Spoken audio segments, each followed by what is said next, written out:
Hello, everybody. Welcome to the Buckeye Weekly Podcast. I'm Tony Gerdeman here, as always, with Tom or Tom. How's it going? Tony, heading into an off weekend. I don't even know what I'm going to do with all of my free time with, the answer is probably watch football, but that's okay. That's what you should be doing with all of your free time. Family, friends. There are 3 other seasons of the year to do things with them. This is football season. Let's keep that in mind. I think what civilians don't understand is that when we have a week off, we like to take a week off. To be able to just sit at home and watch football and not be bothered by people or family or wives or kids, like all of that. There is no Veterans Day for people like us, but this is as close as it gets. Let's remember the people who cover the games and have to sacrifice our weekends. And so then when we do get a weekend, let us have it. Not in a figurative way, or not in a literal way, but in the figurative way, whichever. I feel like if you were going to announce a National Sports Writers Day, Thanksgiving would be a pretty good one because there's football on TV and about 4,000 calories on the table. That feels like about the best way to honor the sports writer in your life. So, Tony, I resolve to live every day like it's Thanksgiving. There you go. We all love turkey, and not everybody loves the cranberry sauce. I like it out of the can, because that's what I grew up with. And if you do anything other than that, I don't want it. I don't like it. Don't even show it to me. So, Tom, this is our Ohio rewatch. We went back and watched Ohio State and Ohio. The game's still 37-9. Ohio State wins. But this is the first chance getting to watch the television copy of it, and it's the first chance to really get to watch it closely and rewind if we need and fast forward if we need and all of those good things. And so we'd like to just discuss some things that we learned from it that we maybe missed or didn't get to spend enough time talking about after the game. And so, Tom, I will, the floor is yours. What would you like to begin with? Let's see. I think my single biggest takeaway was you look at the net success rate, and Ohio State was one of the biggest. You see those graphs on Twitter where it's, how bad did we get beat this week, basically. And the how bad did we get beat this week for Ohio was not in alignment with the final score of the game. It was, boy, that looks a lot like a 56-7 kind of graph as opposed to a 37-9 kind of graph. Now, part of that is that Ohio does some stuff that is going to sort of be a pain in the butt and extend some drives and all that kind of stuff. And they do have some talented players and all that, but you go through and you make a list of the drives where Ohio State doesn't score. First drive of the game, C.J. Donaldson is open in the flat on 4th and goal. That's the one where Julian Saint kind of got tripped up and they turned it over on downs. And then the second drive where they ended up kicking a field goal, Jeremiah Smith was open on the 3rd down play. And you had a couple of those kind of throughout the game, and you put a couple touchdowns up in the first half, and all of a sudden that score looks very different. And then C.J. Donaldson, his just toe is on the white on one of the touchdowns in the third quarter. So then that's 7 points, and then another 8 points from the 2 drives or the kick field goals. So all of a sudden, then you go from 37-9 to 52-9, and it's like, oh, that's much more in, alignment with what you probably would have expected. And, that doesn't even get into, well, you had the throws into the end zone and if you just put the ball a little higher here, or you go to this receiver there. These are all fixable things. These are all things that I'm sure are going to be in the film room quite a bit this week. Just little stuff here and there that I think is very, very correctable. And if you look at some of the advanced stats this week, you'll see Ohio State is, lower than you would expect in some of the advanced stats, and they've lost some ground in some of the advanced stats things. A lot of that just has to do with, you're winning on some of the, down to down stuff, but you're not scoring in the red zone. And that's something that can, against better opponents catch up with you. But this is a great way to learn that lesson and correct the issues now in a game where you still win by almost 30 points. So this is just the third time in the last decade, and I didn't go past that, where Ohio State has had back-to-back games of 9 yards per play. And this is by far the lowest point total among those 6 games, because they did it last year in the first 2 games, or the game 2 and game 3, where they scored 56 against Western Michigan and 49 against Marshall. They did it in games 2 and 3 in 2022 against Arkansas State, where they scored 45, and Toledo, where they scored 77. And so you see, like, certainly the lowest score, which, Tom, leads me to my first point, in that I am not concerned about the Ohio State red zone offense right now. Granted, it's 3 games, but what we've seen in the Ohio game, they failed a few times, but one of those was they got the ball to the 20 and decided to kick a field goal on 4th and 20, or a 4th and 2. Am I going to punish you for that? No. Tom will. Tom, I know you will punish somebody for that. But overall, like, yeah, you scored 2 touchdowns on your 6 trips. Not good enough. But I don't think it's a situation that is because of the running game just yet. We'll find out later on. But when you look at the 3 true failures in the red zone to score a touchdown, on the first one, they ran it, they threw it, they threw it. The second one, they ran it, they threw it, they threw it. And these are mostly all short yardage stuff once you get to the throws. And the third one, they ran it, they threw it, they threw it. So they're throwing the ball more than they're running the ball in the red zone. And basically, Julian Sain just hasn't quite didn't hit a couple of those passes. And if he'd gotten the ball up a little bit more, and that's the other thing. You saw what he did with Carnell Tate a week ago. Just throw it up, let him go get it. And he didn't do that in these 2 throws down in the red zone to Jeremiah Smith and Carnell Tate, where both of those were able to be knocked away because they weren't as tall as they could have been. And so that's, if your red zone offense is struggling because your pinpoint quarterback isn't throwing the ball just high enough, then that's an execution thing. That's not a red zone problem to me. Yeah, I don't think you're at a spot where anything's really a concern yet. You're not getting blown off the ball. Now, you certainly would hope they're not getting blown off the ball by a MAC team, but you're not getting blown off the ball. We have not seen them really be unable to do anything in the red zone in other cases. And the other thing is, with as good as Julian Sain has been on deep balls, there's plenty of ways to score without stepping foot in the red zone, other than one receiver running through it real fast and catching a ball right at the goal line, because we've seen that a few times for them. So, yeah, I think that's one of those things where, yeah, you can look at the box score and go, boy, that's a big problem. And it is, and it did keep that game a lot more competitive than it probably could have been otherwise. But I also don't think that's something that I'm looking at and going, this is the thing that will keep them from winning the national championship this year. I don't think it's anywhere near that level of concern just yet. Well, the interesting thing is, this may be something we haven't talked about ever before, is the red zone issue the fact that Julian Sain is not a great quarterback in the red zone.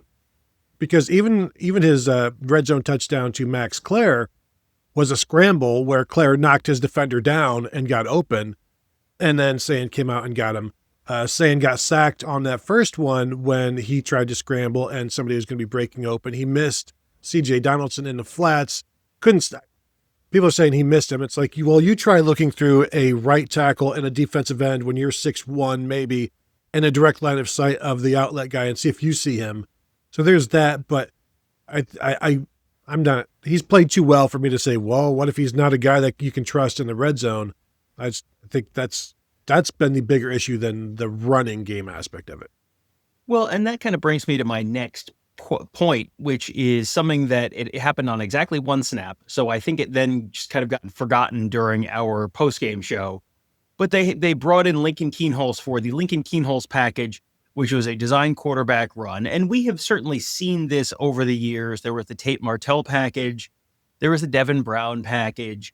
It's something that has gotten rolled out a couple times and never with a ton of success, but it's something that obviously they're at least thinking about in this case, because you show it against Ohio. And are you showing it against Ohio because you needed to get that first down? I think that might have been a third down and 4 or something like that. And So Kienholtz runs the ball, picks up the first down, and he's not Michael Vick by any means, but it's also an opportunity to get your +1 in the run game. They talk about this on the broadcast every week at this point. It's something that we have heard from Ohio State coaches going back to Urban Meyer talking about the quarterback being +1 in the run game and all that.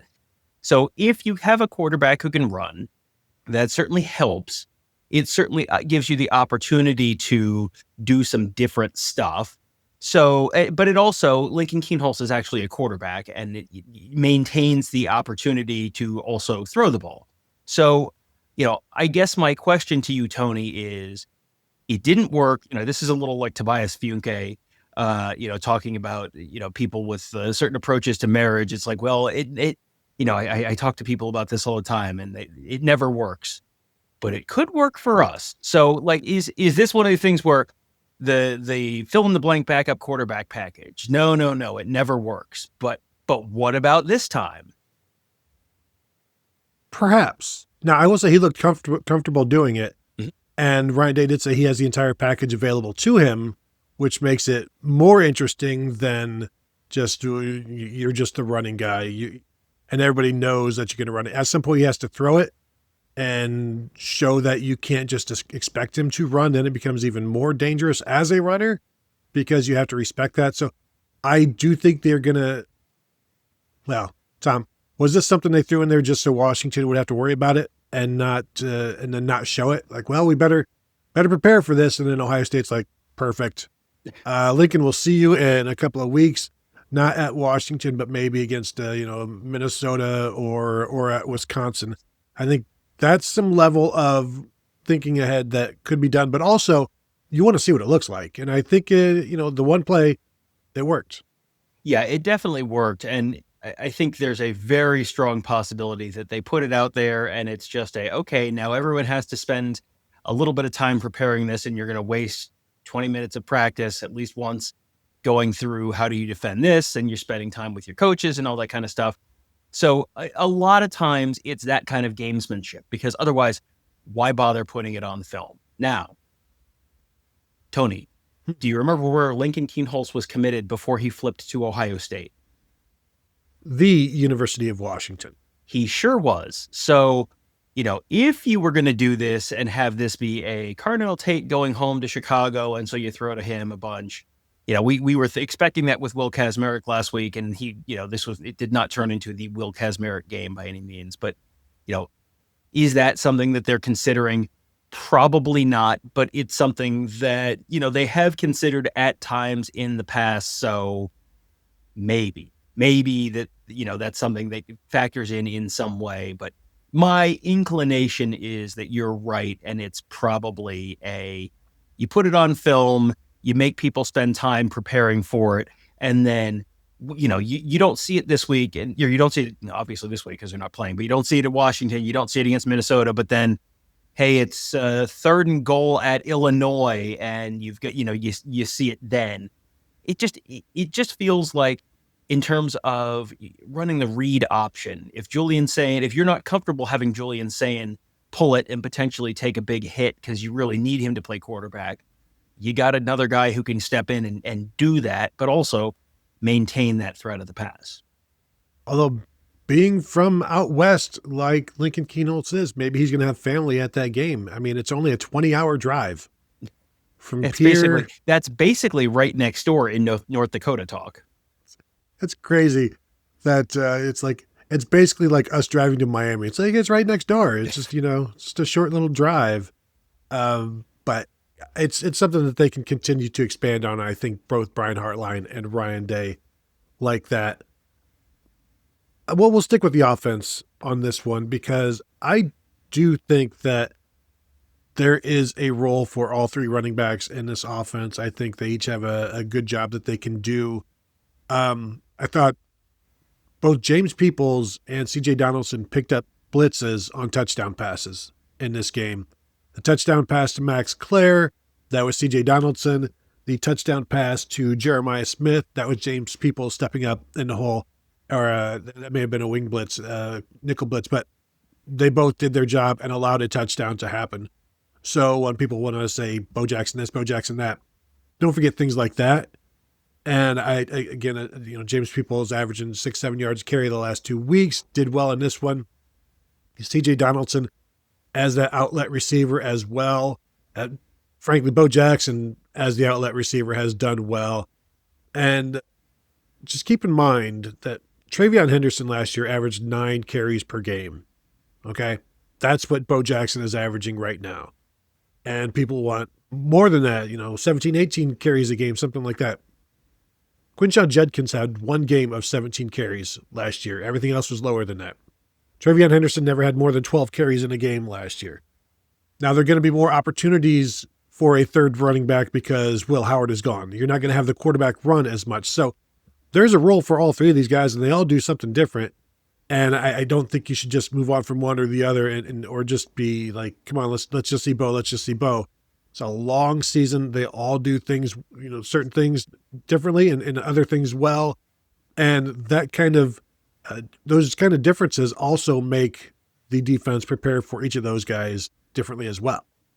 Right. And that's something that, yes, it's yes, you want to see him. I get it. I understand that for sure. That's okay. But we saw last year the importance of keeping guys fresh, keeping guys healthy. I was just pulling up Quinshon Judkins stats for the last 3 seasons, his 3 seasons in college.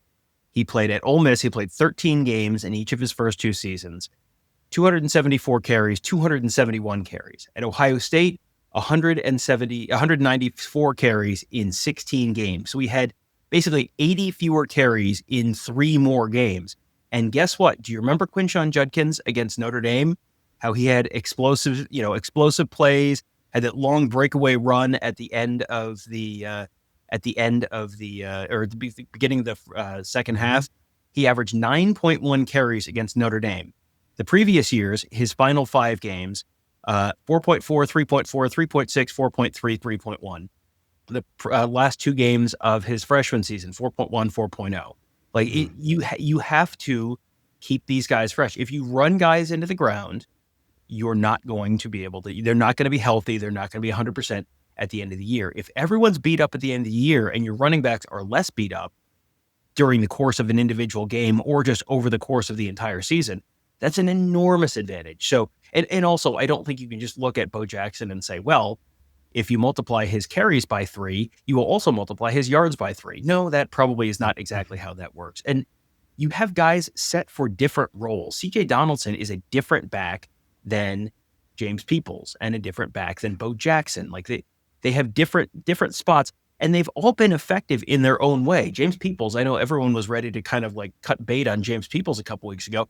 James Peoples had a couple really effective runs late in that game, and just kind of going off tackle, nothing fancy, but just kind of going off tackle. You see the burst, and they're sort of, I think, figuring out what these guys are good at. And you're going to see that, they're not all good at the exact same thing. So they can be sort of complementary pieces and complementary players. So, that's a positive thing if you don't have to run your one running back into the ground. Like you have the luxury of spreading those carries out, taking advantage of some of the different skill sets. But I had the note as well. Bo Jackson in the pass game, you like what you see there. He, can catch the football. The one over the middle, you kind of heard the whole stadium gasp when he just kind of stuck his foot in the ground and then whoop, and then right past the defender, had one out in the flat, picked up a first down, I think, on that as well.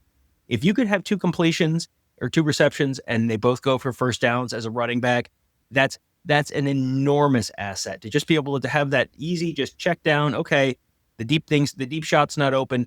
Check down, pick up the first down, and boom, and then you can keep going from there.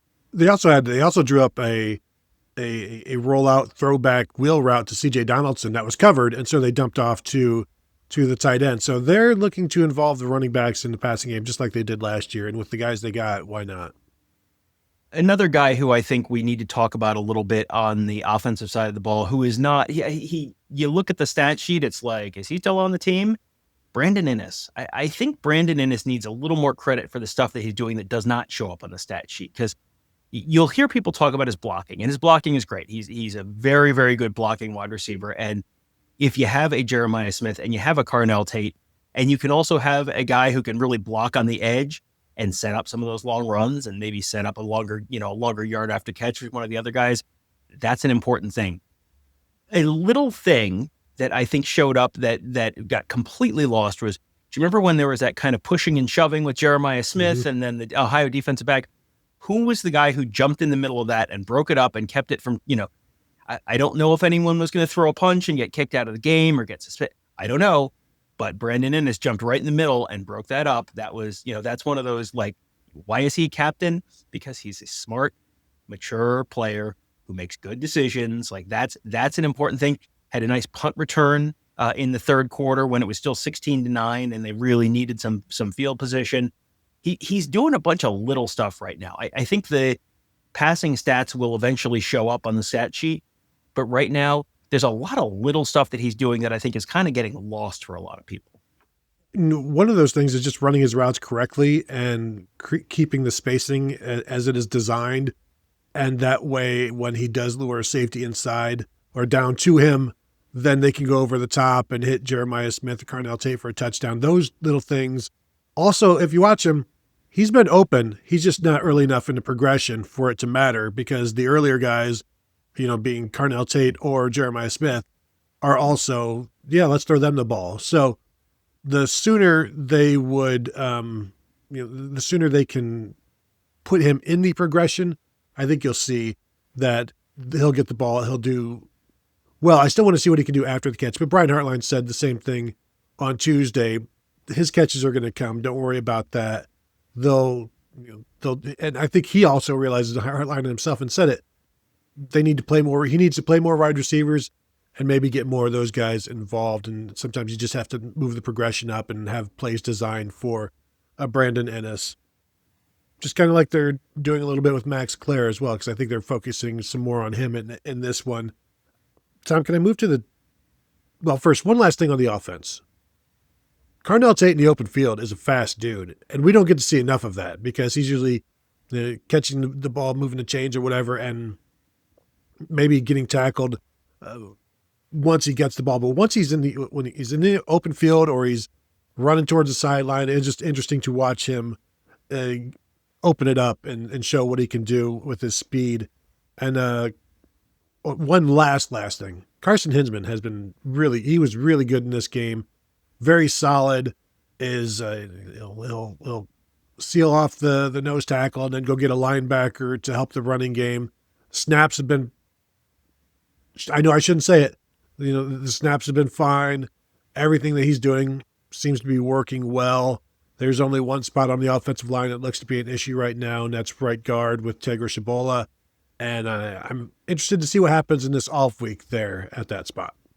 Yeah, this feels like a week where if you're going to make a change, or at least it's not a complete 0 to 60 change, because obviously Ethan Onyanwa has been playing at right guard some. If you're going to make a change to the mix of terms of snaps there, the week off would be a very logical time to do that. We'll see what they want to do. But yeah, I think by and large, the offensive line has been really good. I think Luke Montgomery's been good. I think both of the tackles have been really solid, and we'll see, the challenges are going to get a little tougher. They've had the last couple of weeks have really not been, really material challenges to the line. But week one against Texas, there were a bunch of names that we talked about before the game that you really didn't talk about at all during or after the game. So that was I think at least a good, a good barometer of where the offensive line is right now. So, all right, we're almost 30 minutes in. We are contractually obligated to talk about the defense a little bit, Tony. I'm sorry to disappoint you. This is going to be, we'll get to that one later. How about this one, Tony? Caden Curry. Boy, Caden Curry had a really good game. He had, we talked about this a little bit on the post-game show. So this is not an entirely new thought, but he was really good. He was really good on the interior of the defensive line when they would kick him inside in that kind of rushman package. He had one where he beat a double team for a sack on 3rd and long. That was right before halftime. He has exceeded my expectations in a lot of ways right now for the Ohio State defense. He was someone who I think we came into the year, at least I did, thinking, I think he's going to take a step forward, but I think he's going to be very good, but I'm not expecting this is the guy who is the world wrecker on defense. And, they have several people who would fit the mold of world wrecker on defense, but I think he's in that conversation right now in a way I didn't really expect him to be. I even saw like a 2-minute highlight from a Big Ten college football film guy. Like, look at this guy, Caden Curry, how he's dominating everything. And yeah, he's certainly one of my notes. Like I hear Caden Curry is a beast, defensive end, nose tackle, 3-tack. There's one where they ran a shovel on him and he's like, no, we're not doing that here. He's just been really, really good, really solid. You knew the effort was going to be there, but the effort is leading to 2 tackles. And again, non-conference is over. Let's see that continue through the Big Ten. But the Ohio game was nothing new from him that we've seen this season. This has been who he's been. So I assume it'll be who he continues to be. And watching him line up all over the field or all over the line kind of takes me to my next point where Ohio State is pretty good at nose tackle right now with Caden McDonald, who's been fantastic. He had a sack in this one where he just blows past the center, slips, falls, gets up, and goes and sacks the quarterback. One, you're an athletic nose tackle when you can fall and get up and then still sack the quarterback and have to chase him down to do it. And then also, like, you've beaten an offensive lineman when you fall down and then can get up and still nobody's going to be able to get you. So he was impressive. And then Will Smith, which we can spend more time on here. I'm sure you've got him written down as well. He's really, really good right now. And he can handle double teams. He's quick. He's tenacious. He's everything you want in a backup nose tackle right now. And then I kind of joked on Twitter about Ohio State's smallest nose tackle being Caden Curry, because when he's in that 3-man front and he's lined up over the nose, and then you've got two 3-tacks alongside of him, and then a defensive end and Arvell Reese and that penny package when they have him inside. Like, he's really good in there and he's comfortable in there. So we talked all off season, what's the depth going to look like on the interior? And we talked about how they'll be able to steal some snaps from the defensive ends playing inside. I wasn't expecting it to be like this for Caden Curry stealing those snaps inside. And I don't know that I was expecting it to be like this for Will Smith either, in terms of how effective he's been. But when we started hearing his name at the middle of camp, then it's like, okay, well, this is something. And so we're seeing right now what we are hearing for the last 2 or 3 weeks of preseason practice on Will Smith. Yeah, he was someone who, coming out of the spring, we talked about, boy, they need someone. They need someone to be, to step up on the interior of that defensive line. And it really kind of doesn't matter who. They need another guy or two on the interior of that defensive line. And he has very much checked that box for them right now. This was a game where, Caden McDonald felt like coming into the season, okay, you know what you're going to have from him. It's going to be good. And it has been. He only played 18 snaps in this game, according to the PFF numbers. Anyway, I have not looked at the other ones, but according to PFF, he only played 18 snaps. Will Smith Jr. played 22. So you had important reps there for him, but he's been really good. There were points where there was one play where that you'll see on the Buckeyes Tomorrow Morning show that I did with Ross Fulton that'll drop on Wednesday afternoon or evening. Looking at the defense, where Will Smith just eats a double team and Sonny Styles comes flying through, just coming through free, and makes the tackle right in the hole. He's doing a lot of that stuff. If, it's not going to be, the defensive tackle spots for Ohio State are not generally going to be the ones where you see, hey, 10 sacks, 12 sacks, big flashy stats.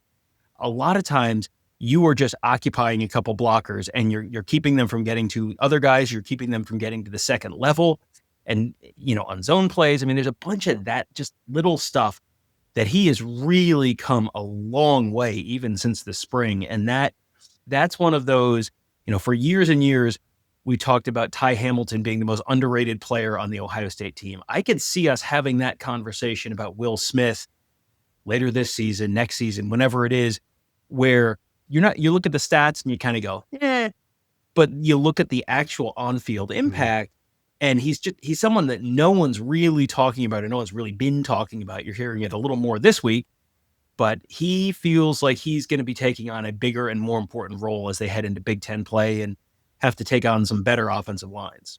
Yeah. The last thing I have here is Caleb Downs versus a wide receiver screen is always fun to watch.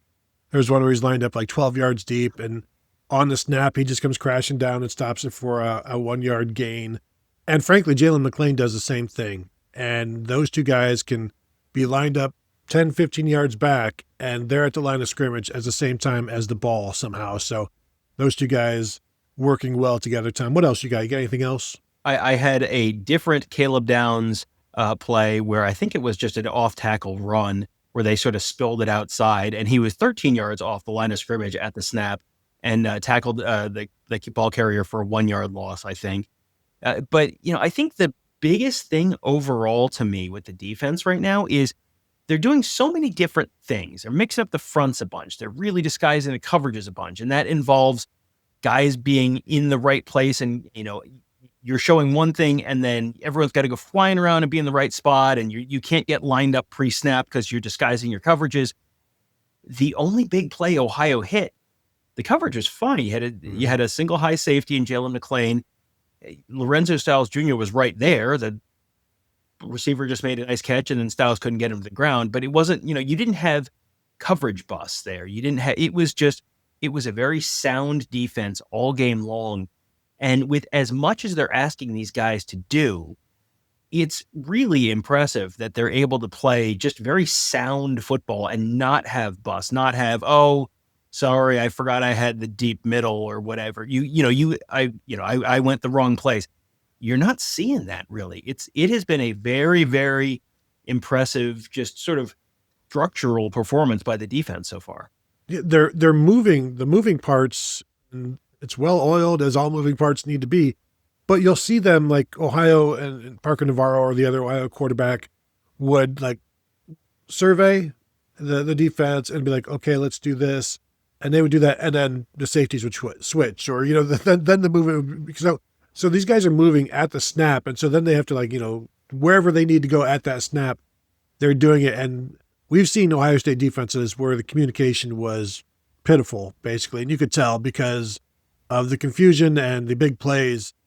And we talked with Matt Patricia on Tuesday, and I asked him about Jalen McLean, and he just wanted to talk about the communication. Like the communication on the defense in the back seven is fantastic and all of this and all of that. And yeah, it's clear. Anything else, Tom, before we get out of here? I did think it was very interesting that they put Jeremiah Smith in at punt returner right before halftime.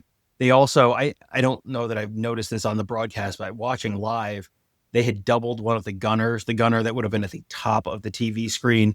Like that was very clearly all right, we're going to see if we can get some points here. We're going to see if Jeremiah Smith can run the Jeremiah Smith do something cool play on special teams because you got the reception, you got the run. It's interesting that they are willing to put him out there in certain cases. There are Brandon Inniss punt returns, and then there are Jeremiah Smith punt returns. You wonder how many Jeremiah Smith or Caleb Downs punt returns there are going to be this season, because it feels like you might see that against maybe Illinois if the game's a little close. You might see that against Penn State if the game is close. You might see that against Michigan if the game is close. You saw Caleb Downs. Caleb Downs did not return a lot of punts last year, but you saw him against Indiana because they needed a score. You saw what could happen. So I think it's interesting. You're seeing a little bit of creativity there on special teams, and everything is a balancing act. You don't want to get Jeremiah Smith hurt on a punt return or Caleb Downs, but there are going to be moments where they want to, it's like, okay, break glass in case of not emergency, but break glass in case of 13-3 against Ohio and see, try and get another play to get another quick score before halftime. And that one felt like that was a Heisman opportunity. Because, receivers, they need to do more than just catch touchdowns to become a Heisman candidate. And so I think they lined him up that was about a midfield punt, and that kind of went over his head, I think. And, so he lost 6 yards or whatever. But I think that you're right. They were setting that up for that to be a nice Heisman addition. Like the qualifications for a receiver, they were trying to check a box on that one. But it will be interesting to see if they do that when it matters. moving down the road, like you said. So there you go. If you would hit the thumbs up if you're watching on YouTube, a 5-star rating and review on your podcast platform of choice is always welcome as well. We'll be recording a Colorado State Washington rewatch, first watch, thoughts on that first watch, what we learned, because Ohio State heading out to Washington next week. Very big game. Excited to see that one live, and because there's some threats there for Ohio State. We will talk about that, not on this podcast. This is about the Ohio threats.